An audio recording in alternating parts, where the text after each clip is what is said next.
Bonjour à tous, c'est Stéphane de Neotech Technologies. Aujourd'hui, on va parler réalité virtuelle, mais surtout, on va répondre à plusieurs questions importantes. Est-ce que mon smartphone est compatible pour la réalité virtuelle? Est-ce que je dois taper systématiquement dans du haut de gamme pour pouvoir utiliser la réalité virtuelle? Eh bien, c'est ce qu'on va voir tout de suite après le générique.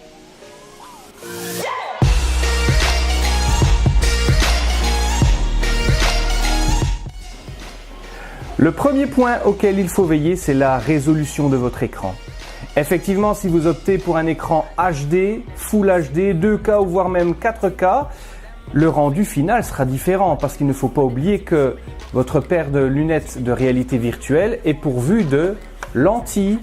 Donc l'effet grossissant des lentilles va augmenter également le rendu de votre écran. C'est-à-dire que si vous avez une basse résolution, il y aura un effet de grille.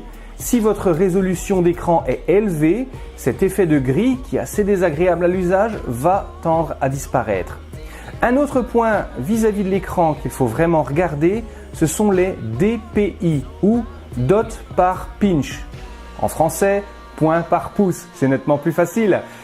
Les points par pouce, effectivement, c'est le nombre de pixels qu'il y aura sur un pouce carré. Et au plus cette densité est élevée, meilleur sera le rendu de votre réalité virtuelle.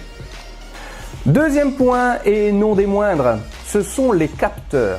Effectivement, il faut au moins 3 types de capteurs pour faire fonctionner un smartphone vis-à-vis de la réalité virtuelle. Il faut d'une part l'accéléromètre, la boussole, mais également le gyroscope. Sans ces capteurs, vous pouvez faire l'impasse sur la réalité virtuelle.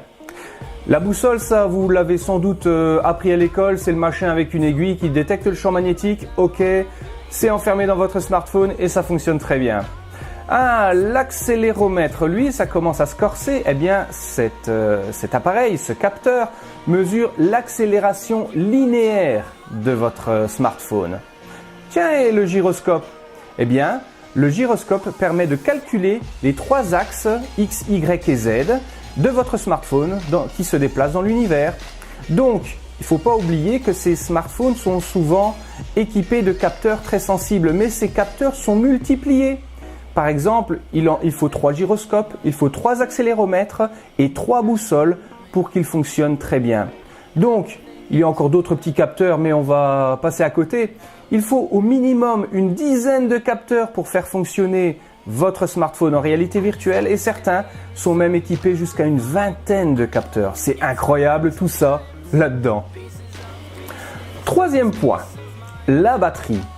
Effectivement, pour faire une expérience satisfaisante dans le domaine de la réalité virtuelle, il faut une batterie qui assure. Effectivement, si vous optez pour une batterie de 2000 mAh alors que l'écran fonctionne à fond de blinde, alors que les capteurs sont en train de calculer à fond la caisse, que le GPU devient comme un psychopathe, eh bien il faut une batterie qui assure. Oui, une batterie de 2000 mAh va pas faire long feu. Donc lors du choix de votre smartphone, veillez à ce qu'il y ait une batterie d'au moins 3000 mAh, voire au-delà comme ça devient disponible, afin de faire une expérience intéressante en réalité virtuelle. En conclusion, est-ce qu'un smartphone doit nécessairement faire partie du haut de gamme pour pouvoir utiliser la réalité virtuelle? Non, pas du tout. Il suffit de veiller à certains points. On résume brièvement. 1.